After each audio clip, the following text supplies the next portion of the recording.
howdy, it's your favorite Seagull's favorite nerd, and today we are looking at the Luke and Yoda 2-pack Dagobah, Deco, etc., from Star Wars The Black Series, and I am anxious to take a look at this. A couple of interesting things I've already noticed. We're going to go through it, but first we have to go through accessories, and there are a ton of them. Luke comes with 2 extra hands. The handstand hand, which everybody has been taking their pictures of how it works, so you've seen that. I'm not going to go through the headache of trying to get it to work on this felt here, so it works. And then we have the kind of famous trying to get the X-Wing out of the swamp hand, and I like this an awful lot. Very thoughtful accessory, great for a pose, etc. I dig this a lot. He comes with his pistol. It is black plastic. We have the silver painted on and the brown painted on, sculpted well enough. Surprised they didn't do any dry brushing on it, but it looks good. And he'll hold that just fine with his trigger finger hand. He comes with this lightsaber. It has the blue translucent blade. Let's see what type of...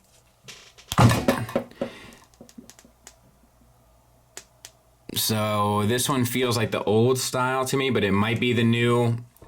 It's a struggle either way. It's blue translucent. You know what I want? White rod through the center with blue translucent around it. We have silver paint on the hilt and black paint and gold and red accents. Looks good. And he'll hold it just fine, but it does not hang anywhere off of his belt. He comes with his backpack, so he can be a backpack while you run. And it works well enough. I would have thought they would have washed it a bit. You know, it looks a little clean to be on Dagobah. However, it is sculpted really well with all the textures and materials in the top and along the straps and everything. Plus, we have the silver paint on the chrome buttons, buckles, and leather surfaces. And this is the peg that kind of connects it. I'm not a fan when they do stuff like this. I always find it to be a little bit more of a nightmare, of a struggle to kind of get it pegged in properly. But that's how it works.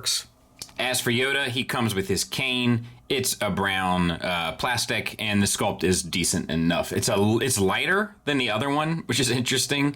I think the other one probably looks better, but this one's cool too. And he'll hold that just fine. He also comes with like an alternate force using head. I love it. I love it so much. Beautiful paint job on it. It's got the wash. It's a green plastic base, and it's got a wash over top, and then it has a dry brushing of a light green on top. Looks perfect. The hair is a little greenish for my taste, but it's such a small thing because it looks fine. Very, very cool. And let's take a look at the figure, and look, man, he's just a hard character face to get right. It's not right. It's not. It's in the ballpark. It's a good cosplay, but it's not right. It's got the digital paint on there, or the photoreal paint on there. The hair is a separate piece, which I'm not sure if that's part of the problem or not. And the hair is dry brushed with a brown. It's a double ball peg from the head into the neck, single from the neck into the chest, and as a result, it's still limited articulation because they haven't quite figured it out yet. But it looks great. So you get down to there, up is no problem, swivel, confused dog look, all of that works well. All right, for the chest, we have the chest and the upper part of the abdomen are both digital sculpted for this kind of design in the shirt, and then we have 2 different types of kind of dry brushing or wash done to it to kind of give the dirty look. It's a darker brown and like a mid brown. I think it's a single ball peg in the chest with just a really long stem. The longer the stem, the better the articulation, right? But it works. So you get over a fair bit, back a fair bit, you get the swivel, you get a little teapot. So I don't have any real issues with that. For the shoulders, it's a disc hinge that goes into the chest. No butterfly that I can see, oh wait, there it is. It's just tight. Yeah, there it is. So we have some tight joints here, which I'll talk about when we get to the legs, but back to there, forward to there, so that's cool, plus the swivel around. The musculature is done well. It's not overdone. It's kind of subtle, which is the right way to do it. The elbows are ugly but effective. They get you a little bit past 90 degrees, and that's also where you get your bicep swivel. The wrist swivel and hinge and out. They hinge in out for the holding hand. They hinge up down for the gun hand. I would have wished they just hinged up down El Total. They hinge up down for the force using hand as well. But it's supposed to be up down. Like I think they thought it was going to be up down, but you really want it at an angle, and you kind of wish it would go you kind of wish that the hinge would be on top of the palm here, but it's not. All right, moving on. This arm is the same. I do feel like the hips sit a little low. Let's back out. Proportionately. Like I feel like this area here is a little long. There are his T-jointed ball joints getting you out to there. I just feel like it sits a little low. Forward and back to there. You have a thigh swivel at a cut joint. The pants themselves are sculpted well, and then you have this kind of heavy-handed wash applied, which works fair enough, and it only gets dirty on the front. He does not get dirty on his back. He gets a little bit up here, but for the most part, the back of him stays pretty clean. That's a bummer. They should have done that throughout. Now we got to talk about this this knee joint. Not the first time we've seen it, but it is significant. So it's a single hinge with a peg that goes up into the thigh, and then the part of the knee covers the joint for a more kind of cohesive looking figure, which is cool in thought. Now, the knee bend gets you a little bit past 90 degrees, and you definitely see the joint then. I'm not sure if the juice is worth the squeeze here. I'm not sure if this looks significantly better than the old style. I'll bring in the other, like Bespin Luke as an example. I'm not sure. I get what they're trying to do here. I just don't know if it's working. I'd be interested to hear what you guys think. I don't think it looks that much better. I don't think it hides the joint that much better. We get no dirt wash on the lower part of the leg, which is a bummer. None on the feet either, which is also stupid, right? This should be the more weathered part. This is the part that's trucking through the mud, you know? Not a single paint app on the feet. It looks like to me anyway. Maybe there's a wash. Actually, there might be a wash on the actual shoe, but not on the upper part. It's just silly, man. They really kind of throw it away, I feel like, in the lower part of this. Like, I'm kind of happy what they did with the upper body. The lower body leaves a lot to be desired.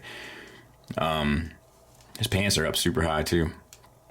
Anyway, let's continue on. We have an ankle tilt up, limited, ankle tilt down, and a rocker where it pegs into the foot. Now the other issue is they haven't quite perfected this joint either, because this thing is rock solid stuck in there. So I'm gonna have to try to heat that up because I'm afraid I'm gonna break the peg. So yeah, mixed bag here. Yoda, on the other hand, spoilers, I love him. So first of all, I think the head sculpt is great. I think the paint on it is great. We have a base green, we have a wash. It looks really good, plus the photoreal kind of paint applied. And then the hair is a darker green and then dry brushed. And while it looks a little green for my taste, I still think it looks good. Sculpt is money, paint is money. What more do you want? It's a long stem ball peg from the neck into the head. To get you the head up to there, down to there, swivel, attitude, etc. You also have the necklace, which is kind of an accessory, and it's painted differently than the Archive Edition one, which is interesting as well. It's a brown cast with the green painted on. You also have his belt. His belt is a new cast, because this is a new mold. And in case you didn't know, we'll show that here in a second. Tassels are sculpted, the belt is sculpted, and nothing's painted. Now, you have the Jedi robe, right, which is a soft good. It sits over top. I will tell you, I can't really figure out what they've done here. I'm going to take a guess. But it's a disc hinge shoulder, and it gets you up to just shy of 90 degrees, and it gets you to swivel. But it also, there's a little give here, or it might just be the cut, because you can get the arms pretty far in front, and forgive my nails, I've been working on dioramas like crazy, to hold his cane and stuff. And that works far better than the older one. You have an elbow, and that's where your bicep swivel is, and then you have a wrist swivel. Same for the other side. Now, we can kind of get a better look at his legs here. Little ball pegs. That'll get you out to the side to there, and forward and back a good bit. And then the knees are done the same way as Luke's, which is a single hinge that pegs up inside of the upper leg. and down. And let's see what the range is. I mean, it's past 90 degrees. So no issues there. No paint or anything on the pants, but I think that's fine because of the soft goods. And then you have ball peg feet. No, it might just be a disc. It might be a disc hinge. I can't tell. I can't even see it. Let me see here. Yeah, it's a disc hinge. So that gets you an ankle tilt down, slight up, and then a slight rocker where it pegs into the foot, but nothing crazy.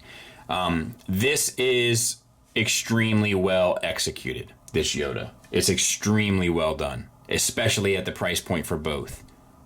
And I like the size better. Speaking of which, there he is with the Archive Yoda. And I think it just speaks to the advancements. It's just so much better. The size looks so much better. And to kind of show it off even further, I mean, there it is. Let me get him standing properly.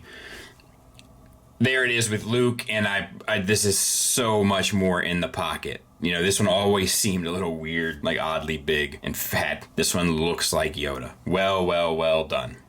And shelf placement wise, and of course there's no dial here because I haven't totally committed to this yet, just because like this is probably it. I could probably sneak a Vader in there. It just doesn't store a lot of figures. This is my Dagobah shelf.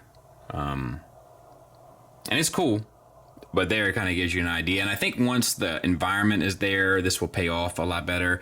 But like, look how dirty R2 got in his lower sections, but Luke stayed clean. It's just a weird world we live in, you know?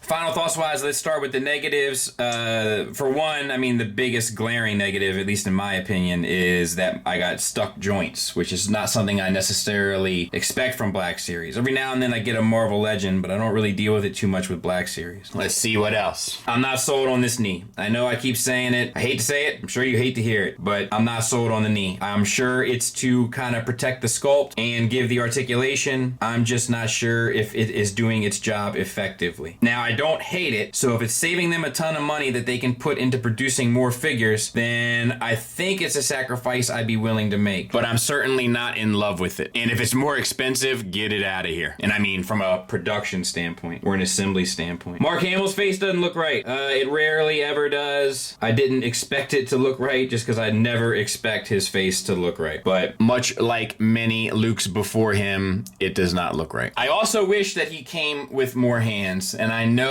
what you're thinking. How many more do you want, Bobby? Well, let me tell you. The problem is that he comes with that one handstand hand, which really can only be used for that or to give a high five. Like, it doesn't really serve any other purpose because of where the peg comes out of the back of the palm. So you can only really do the handstand with it, or you could put his hand up against the glass if he was visiting someone in prison. That's it. So it would have been nice to have one other posing hand so he wouldn't have to hold anything while he was using his force hand. I'm also not sold on the proportions of this figure. I feel like the hips sit a little low. I feel like his waist is a little long. I'm also not crazy about the weathering on this figure. They gave a lot of love to the chest and abdomen, waist and thighs, and then said that's good enough and really didn't do anything for anything else. I also think the backpack should have been more weathered. So yeah, not real crazy about that figure.